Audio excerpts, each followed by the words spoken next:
Good morning, grade sixes. How are you all doing? Hopefully you're having a good day. It's time for daily math. I hope you're all keeping up with your daily math because it is an awesome way to keep up with our skills right to the end of the year. And it's quick and easy too. So if anyone doesn't have their duotang, please go grab it. Just pause the video and come right back, please. Alrighty, let's take a look at number 1. It talks about congruent figures. Now, if you remember, congruent figures are ones that are the exact same shape and size.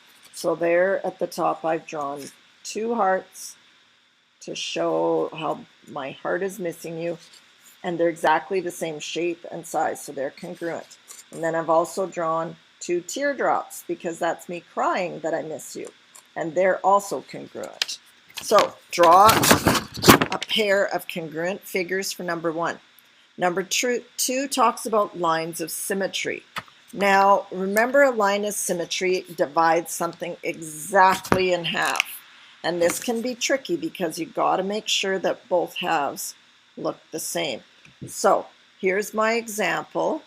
I have my big teardrop from missing you, and if I want to draw a line of symmetry, I could start at the top, and that divides it exactly in half.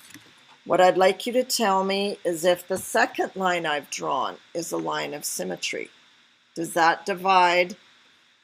Is the top exactly the same as the bottom? And no, it's not, because the point of the top does not match the bottom.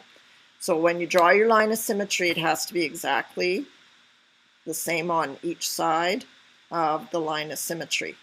The next thing asks about degrees in a circle. Now, if you can remember, there are like a 90-degree angle or an L shape.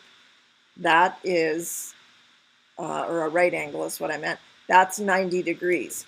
But if you make a whole circle, meaning go all the way around, how many degrees would be in that circle?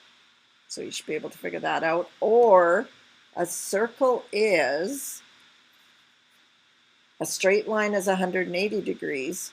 What would 2 of those be if you went all the way around and made a full circle? Number 4 asks about what you would call a 45-degree angle. So that looks like this. You have those definitions in the front or the back of your duotang. Take a look at those. And number 5 asks what 3D figure could be made from those pieces. And now imagine if the 2 round parts are on the end, and that rectangle is folded into this shape. What did we make? So take a minute to do those and pause. Alrighty, crew, for everyone to check answers, here is what you should have gotten.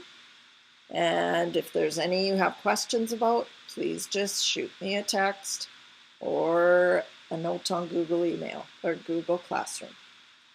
That's it for our daily math today. Remember to finish off any of your review for the test, and I will send along some more review material if you're feeling you need to do it. I sent along 3 sheets with Tuesday's assignment for you to do, and we will still be having our test on Thursday, which is tomorrow. Have a good afternoon. Bye, everyone.